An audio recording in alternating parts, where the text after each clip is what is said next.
I snapped. The calmness left. The amount of rage that was in me. I could have fought every member of the Kansas City Chiefs and beat every last one of their asses.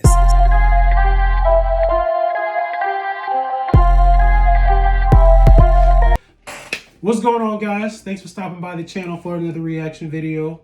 And just like every video, I want to start off by saying I hope each and every one of you guys are having a good day. And if you're not, just keep on going. I know it'll get better for you. But anyway, if you saw the first clip and you saw the thumbnail, we're gonna be talking about REESATEESA, a famous TikToker who's gotten a lot of traction because of a 50-part series that she made about her recent divorce. It's a pretty crazy story that's gotten so much traction to the point where she's gotten on Good Morning America, and I think she may have a series about the story. But anyway, the reason I decided to make a video about this, I wanted to give a chance to get to just react to the whole thing and give everybody who got regular jobs a chance to understand what's going on. So I'm gonna try to summarize it for you guys in a short video, since there's actually 50 different videos that she made for this whole series. She's basically gonna be telling us the first phone conversation she had with him and let us know what kind of man that she perceived him to be. But without further ado, here we go with the first clip. But I was colorblind because I ignored all of them. So anyway, back to the story. We met around March 4th. We exchanged phone numbers. He called me and we talked on the phone for the first time. In the first phone call, he told me that he had just moved to Georgia from California, from San Diego. His job had transferred him because he was being transferred in as the new regional manager for a major condiment company that is based here in Georgia. I'm not gonna say the name. And so we also talked about his childhood. He told me he grew up in Philly. He's from Philly. Both of his parents were deceased. This is the first phone call. Both of his parents were deceased. His father was a Philadelphia police officer. His mom was a teacher. He also told me he briefly lived in Augusta with his family. He had 2 brothers and 2 sisters. He also had 2 half-brothers on his dad's side. First phone call. So I'm just giving you guys the backstory. This was the first phone call we had. So we talked about family.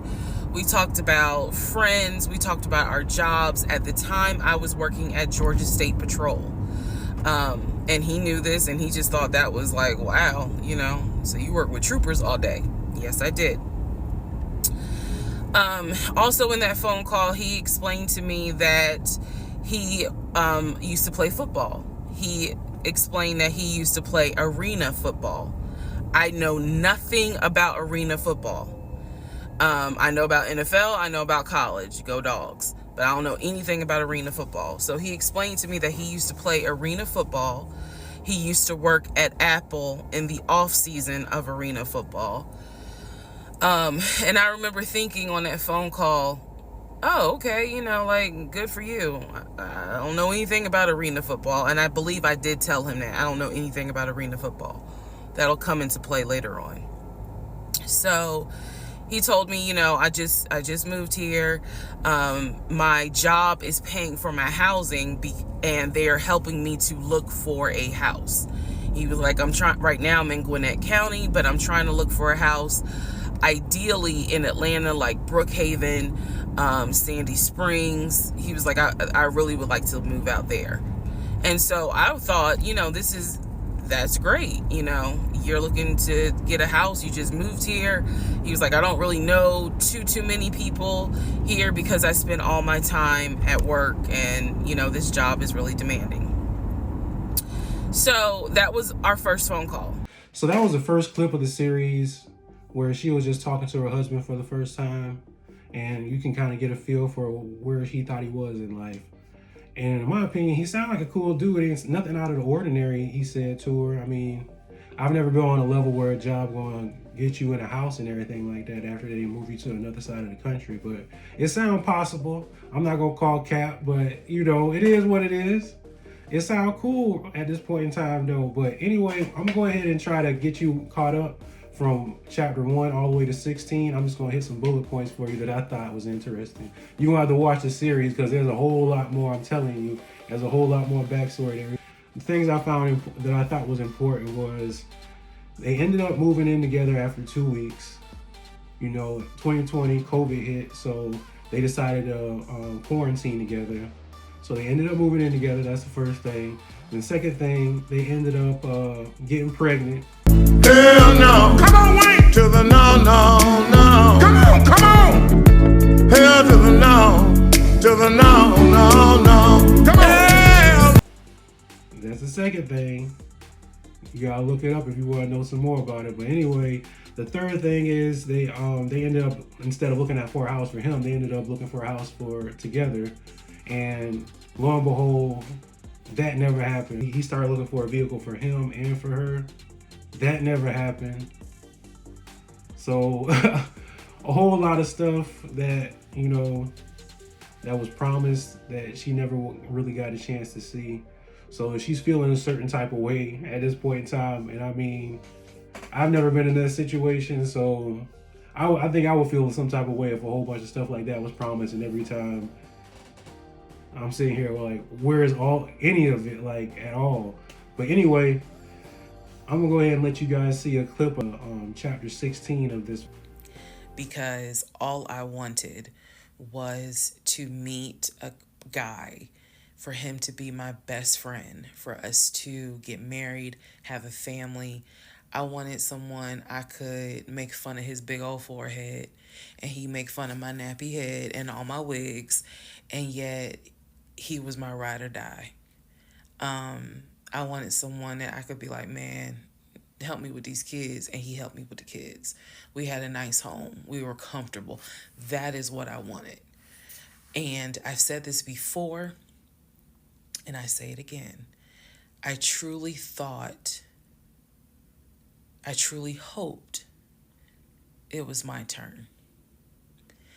You see the women who are, so happy, and, they're in these loving marriages and life just looks good. I really, really wanted it to be my turn.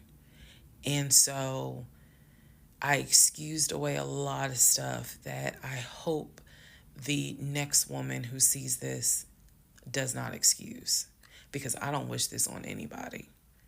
I don't wish this on anyone, to feel the way I felt the moment I discovered the whole truth. So I just wanted to say that. All right, y'all. So that was a clip of chapter 16 where she was just telling you where she was at in life after all those events and stuff happened up to that point. But I just hate to see somebody going through all that. If everything she's saying is true, I just hate that she had to go through all that. You can really see the pain in her face. I don't know. Anybody who would do something like that, I don't know, man. I'm going to go ahead and try to summarize up until chapter 33 from chapter 16. And like I said, I'm just going to hit some bullet points that I think is interesting. So from chapter 16 to 33, they ended up going to marriage counseling. The marriage counselors who were a pastor and his wife straight up told him, it's like, y'all shouldn't even got married. I don't even know where y'all got married. So it was up from there. Then he started lying on her about men coming to the house and seeing her. It's a whole situation. Like I said, y'all got to watch the series if you want to know more about it. I'm being real generic with these bullet points. But he also went to the extent of taking her to a fake grave site that she eventually found out of his grandmother and granddad, trying to get some sympathy from her or something like that. I don't know what bro had going on. And then after that, she ended up finding out that he never even lived in California, and she talked to his ex-wife on some Inspector Gadget, and she found out a whole bunch of other stuff. But anyway, like I said, while she was on her Inspector Gadget stuff, she actually found out that he had a criminal history, and she ended up going through his phone, found in his phone some text messages, I guess, or some Facebook Messenger messages from a woman of the night, where he was exchanging money or whatever like that, and he had said thank you at the end of it or something like that, and had to have her own one. He had to get out of the house after that. So that's where we at in chapter 33. I hate that she had to go through this. If all this stuff is true that she's saying, I hate that for her. But it's a wild story. She's getting some money off of it, so we're gonna go ahead and see what's going on with her. Like I said, this is chapter 33, a clip of chapter 33, where she's just talking about his birthday, because it's also his birthday. He about to get kicked out. Part 33, Who the Fuck Did I Marry? June 17th, 2021. So, you guys have been on this ride. You now know exactly what information I did have. The morning of June 17th, which was his birthday, he was in the bed as usual. Powerade bottles all over the place because I wasn't in the mood to clean. And so I went in his room. He was awake. He was watching YouTube on his cell phone. Anyway, so I go in there and I just calmly sit on the edge of the bed. And I was like, can we talk? And he was like, yeah, what's up? I said to him, Legion. Obviously, I called him his name. Legion. I said, I'm going to ask you something. I just want you to be honest with me.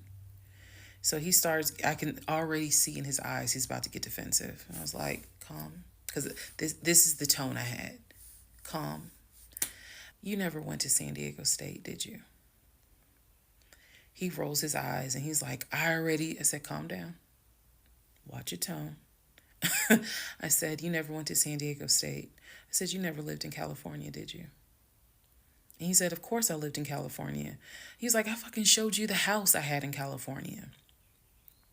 He said, and I told you about San Diego State. I was a private citizen. My dad paid for me to be a private citizen. And I said,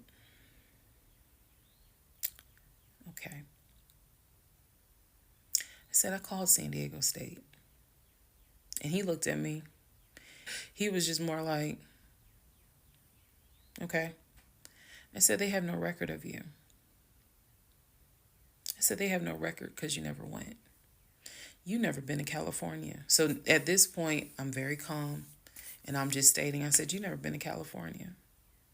I said, I bet you've only lived in Georgia, Pennsylvania, and Rhode Island. At this point, now there's a little emotion behind the eyes. And I said, I don't think that this is going to work. You need to get out this house today. He wasn't moving fast enough for me. And so he called his aunt. And his aunt was on speakerphone. Let me preface that. She was on speakerphone. And so she was like, what's going on? And he was like, my wife don't want me no more. And he said to his aunt, I ain't never lied to her.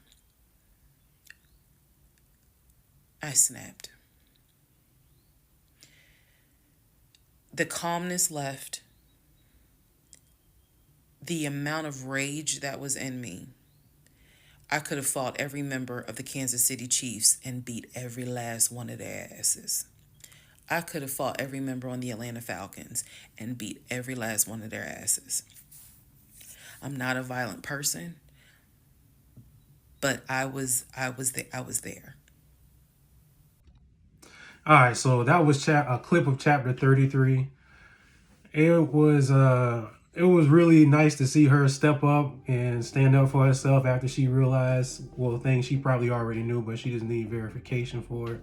It was nice to see her stand up for herself and stand on business. You never know when you hear one person's side of the story how much 100% of it is true, but there's so much detail that's been put into this. It's hard not to feel like at least 85% of this stuff is like facts. But anyway, we're going to try to go ahead and push along to chapter 50 to finish this up so everybody can get a brief idea of what's going on in this series.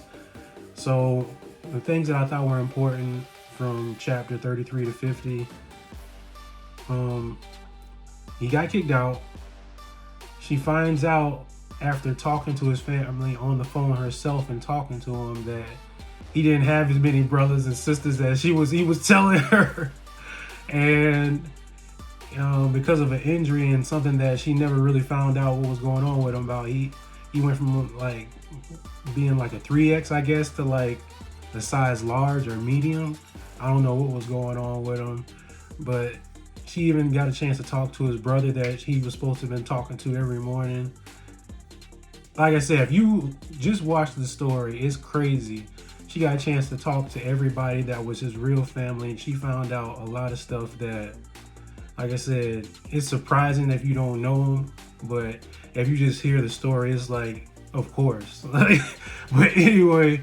Part 50, who the fuck did I marry? So, the aftermath.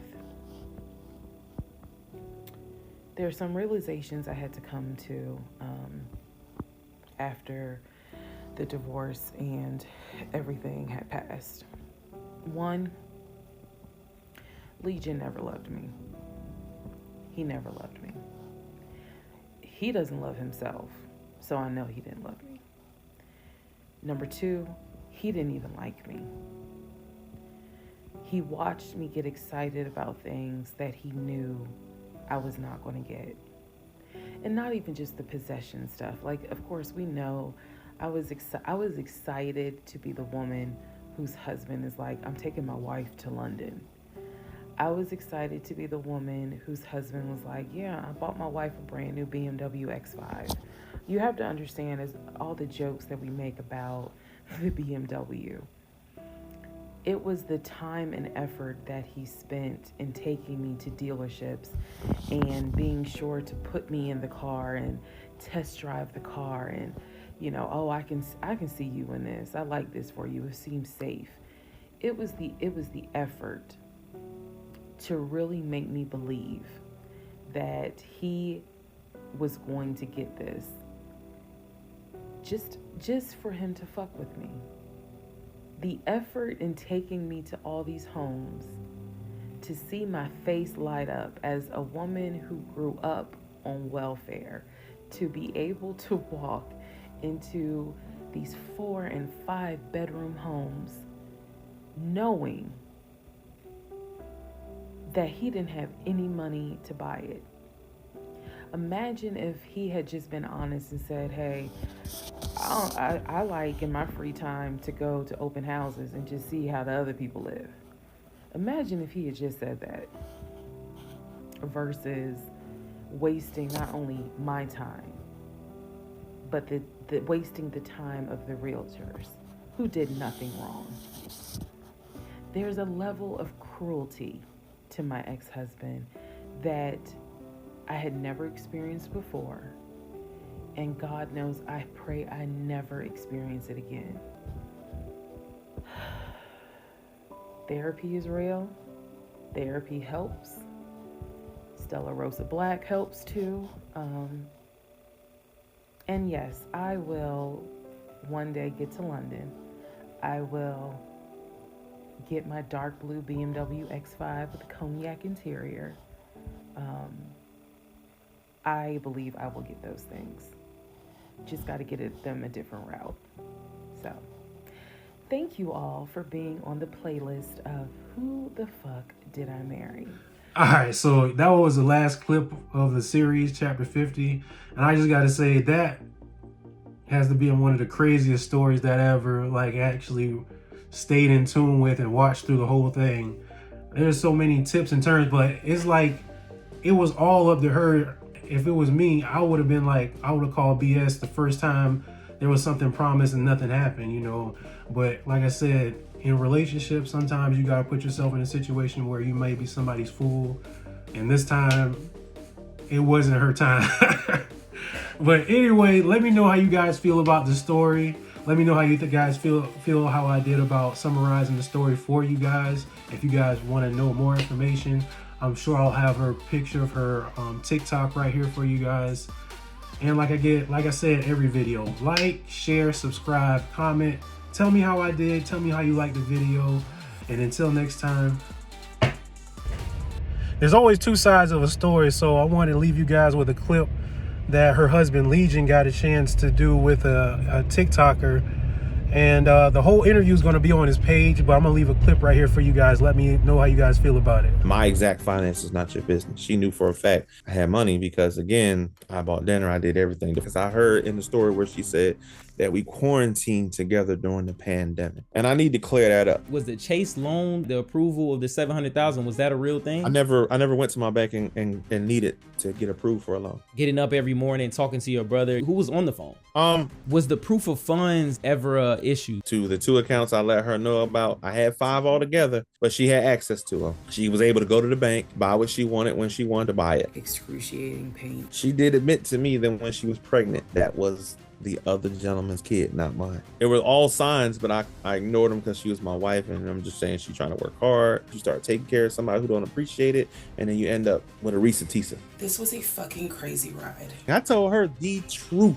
But I truly had no idea who the fuck I married.